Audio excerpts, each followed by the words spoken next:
Olá, crianças, tudo bem? Para nossa aula de hoje, eu espero que todo mundo tenha separado a caixinha, como foi pedido no vídeo anterior, e os objetos dentro dessa caixa para que a gente possa fazer uma atividade bastante legal. Vocês já pararam para perceber que ao nosso redor nós podemos perceber várias coisas? É, isso mesmo. Nós podemos perceber as coisas através dos nossos sentidos, dos órgãos do sentido. Esse é o tema da aula de hoje. Para percebermos tudo ao nosso redor, nós precisamos dos 5 sentidos, ou seja, da nossa visão, da audição, olfato, tato e o nosso paladar. Vamos explicar um por um. Retire de dentro da caixinha algo que vá fazer um barulhinho. Tenho aqui um chocalho. Com esse chocalho eu posso, ouvir. Eu posso fazer um barulho bem baixinho e também eu posso movimentar fazendo um barulho mais alto. Só foi possível eu perceber este barulhinho através do meu sentido. Vocês sabem qual foi o sentido utilizado?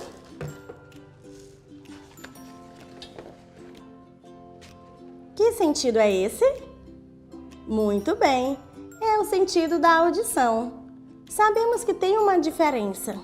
Nós temos o órgão, que é chamado de orelha, e nós temos a audição, que é o sentido, que é através do sentido que nós podemos ouvir os barulhos e os ruídos.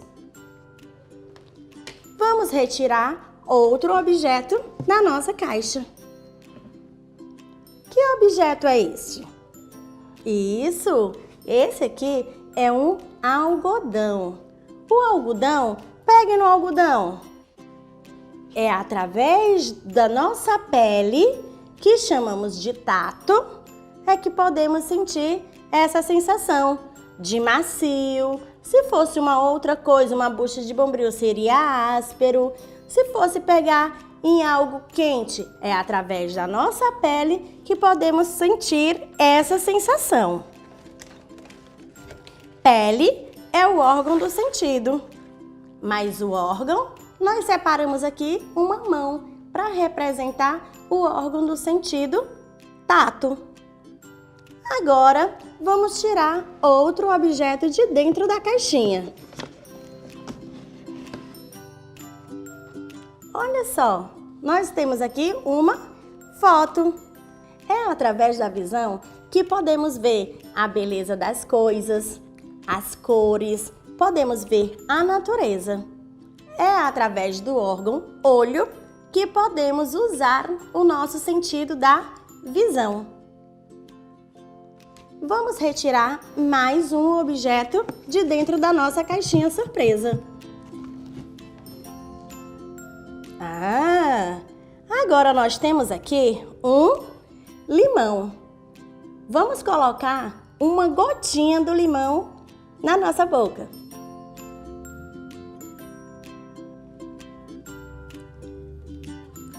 É amargo, doce, azedo ou salgado? E esse aqui tá bem azedinho.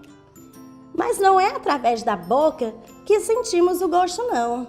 É através da língua. A língua é o órgão e o que nos faz sentir esse gostinho é o paladar, que é a língua. É através de umas partículas que nós temos na língua que faz a gente sentir esse gosto. E agora, vamos para mais um objeto de dentro da nossa caixinha surpresa. Olha só! Nós temos aqui, um perfume. Esse, por sinal, muito cheiroso. Cheirem aí. Deu certo? Muito bem. É através do sentido olfato que podemos sentir o cheiro agradável, o cheiro desagradável também, os odores. E o órgão que nos representa é o nariz. Então, vamos repetir? Qual o sentido do nariz? Isso, olfato, parabéns! E qual o sentido da língua? Certo, paladar, que joia! E o sentido do olho? Isso, muito bem, visão. Vamos para mais um? Atenção! E a pele? Qual o sentido? Tato, muito bem. E para finalizar, nós temos aqui o órgão orelha. Qual é o sentido? Audição. Parabéns, vocês, estão de nota 10. Espero que tenham aprendido bastante. Até a próxima. Tchauzinho. Beijos.